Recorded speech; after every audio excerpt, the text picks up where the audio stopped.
So I think the most interesting topic I learned this week has to be on Marx and his belief that societies start off in stages or develop in stages, and they first start off as primitive communist societies, then they move on to social or feudalism, then capitalism, then into socialism, then finally end off in communism.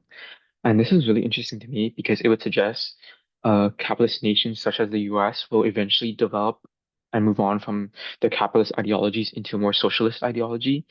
And I think that was really interesting because it seems really impossible that um, capitalist countries such as the US would move on to socialism because of how adamantly they are against it.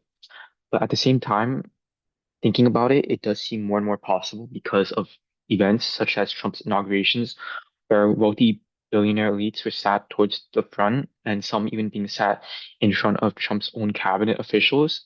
And I think that really just shows how prioritized the wealth the wealthy are and how they're more prioritized than the average everyday citizen. And there are other factors as well, such as the price of goods increasing despite wages staying stagnant, or how companies are trying to replace their human workforce with machinery because they do not wish to pay their workers a salary. And I think events and factors such as that really show how soon people will no longer be able to afford the cost of living. And at that point, what other choice do they have other than to revolt and try and enforce change? So while this idea does seem possible, I also can't help but wonder, will revolutions and change be large enough to actually become successful? And this is because wealthy elites do a good job at keeping people divided.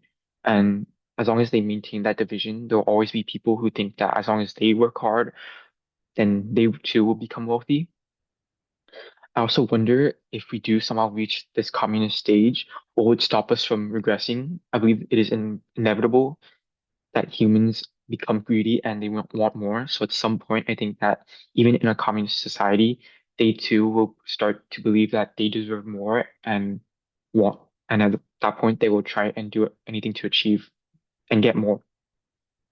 And as long as they are able to convince some others to fall into their beliefs, I think people will soon revolt in that state in that communist society.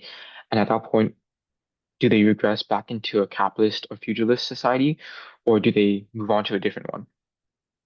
And from there, I'm not too sure what my takeaway really is because it feels that we are still at that stage of capitalism where there's still too much division and not much can be done to oppose the wealthy elites just yet. And of course, that doesn't mean I should just give up or people around me should just give up. And we should still do everything we can to stay informed and inform others to hopefully create change, but I'm still not too sure what more can really be done as of now.